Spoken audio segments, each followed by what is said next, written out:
The night thickened as if the land itself were holding its breath, and the wind dragged low across the prairie, carrying the smell of dust, old blood, and something older still, memory.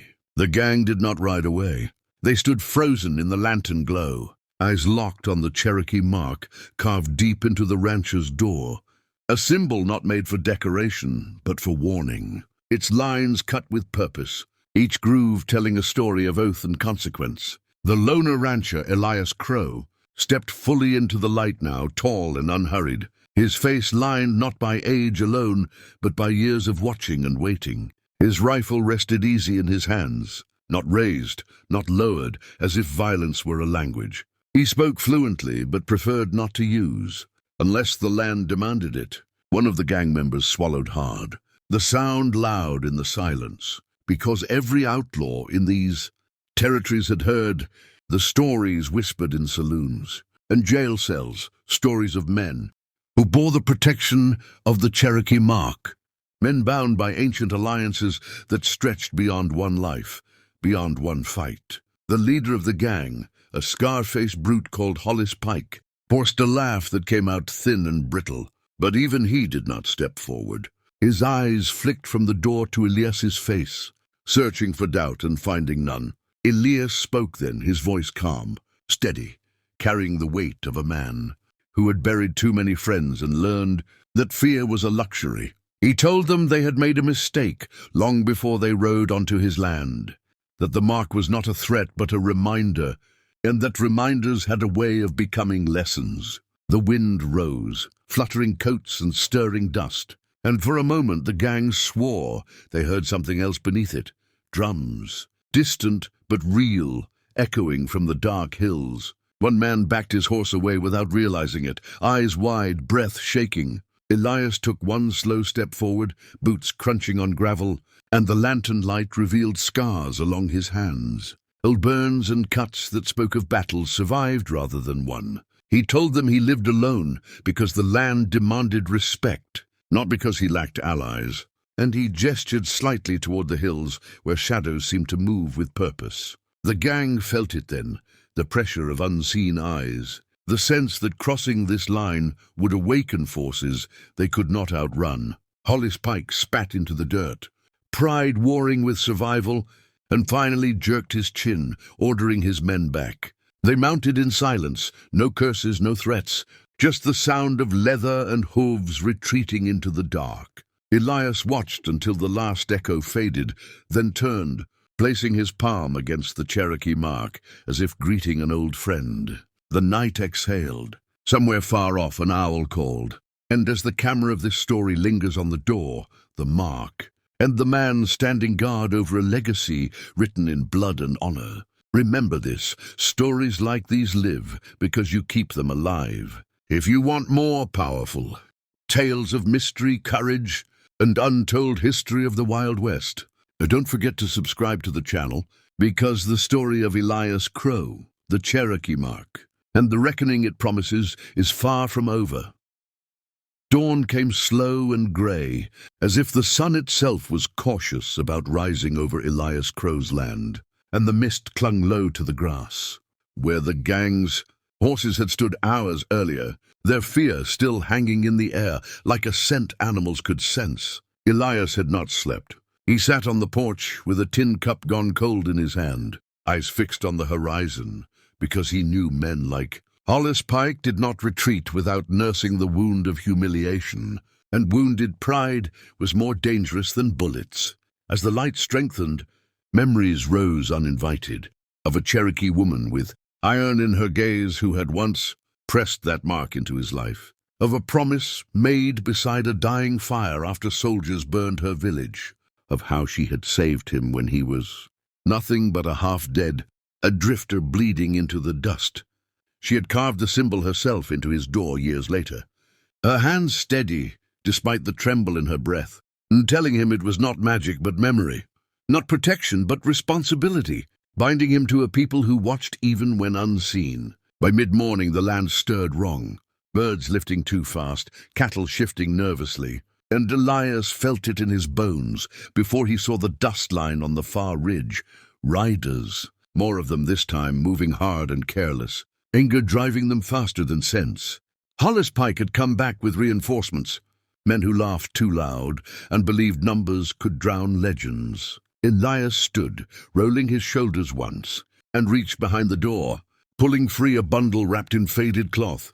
Inside lay items he had sworn never to use again: a beaded band, a feather dark as midnight, a blade etched with symbols older than the map of this land. He tied the band around his arm, not for strength but for remembrance, and stepped into the open as the riders closed in, rifles already rising. But they never fired. From the hills, figures emerged silently, Cherokee warriors, old and young, faces painted, eyes hard, moving like shadows given flesh. They did not shout, they did not rush. Their presence alone broke the gang's charge, confusion rippling through Pike's men as they realized the stories were not stories at all. Hollis Pike's face drained of color, his bravado collapsing as he understood. The mark on the door had been a warning he chose to ignore. Elias spoke once more, louder now, his voice carrying across the land, telling Pike that mercy had already been offered the night before, and that what followed was not revenge but balance. Shots rang out then, sharp and final, but they came from the hills, precise and unforgiving. Horses screamed, men fell, and the gang scattered, their unity dissolving into chaos. Pike tried to flee, spurring his horse toward the creek, but Elias moved with grim certainty, cutting him off, the old blade flashing once in the sunlight before Pike collapsed into the dust. Alive but broken, staring up at the man he had underestimated. Elias left him there for the law, because some lessons were meant to linger. When the smoke cleared, the Cherokee figures faded back into the hills as quietly as they had come. Nodding once to Elias, the bond between them reaffirmed without words. The land grew still again. Elias returned to the porch, untied the band, and wrapped the relics away, knowing peace never lasted but honor did. He placed his hand on the Cherokee mark one last time, understanding fully now that it was not just carved into wood, but into him. And as this chapter closes on a rancher, standing alone, yet never truly alone, remember, these powerful stories of courage, legacy, and hidden history continue only if you stand with them.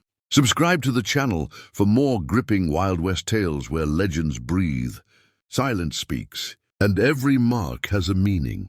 The days after the gunfire passed heavy and quiet, the kind of quiet that followed truth being spoken aloud, and Elias Crow felt it settle into the soil beneath his boots. Hollis Pike had been taken away by the law, shackled and hollow-eyed, spreading the story himself without meaning to, about the mark, about the hills that moved, about a rancher who stood like a boundary no man should cross. Word traveled faster than dust storms ever could. Riders slowed when they passed Elias's land.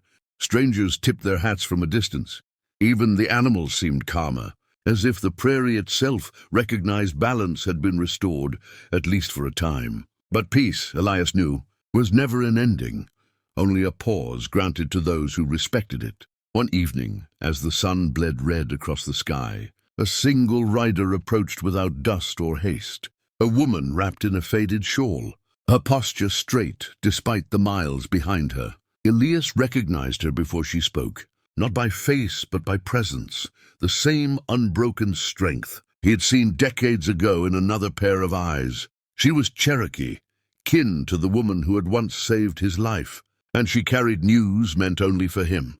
She told him the old ones were watching closely now, that his choice to stand firm without cruelty had reached far beyond his fence, stirring memories in people who had forgotten who they were. The mark on his door, she said, had become more than a warning. It was a signal, calling lost threads back together. Elias listened without interrupting, because he understood what was being asked even before the words came. The land needed a keeper, not a warrior hiding in solitude, but a witness who remembered both pain and restraint. That night, he walked the perimeter of his ranch, touching fence posts, stones, and earth, feeling the weight of years lift just enough to let something new breathe. He realized then that being a loner had never meant being alone.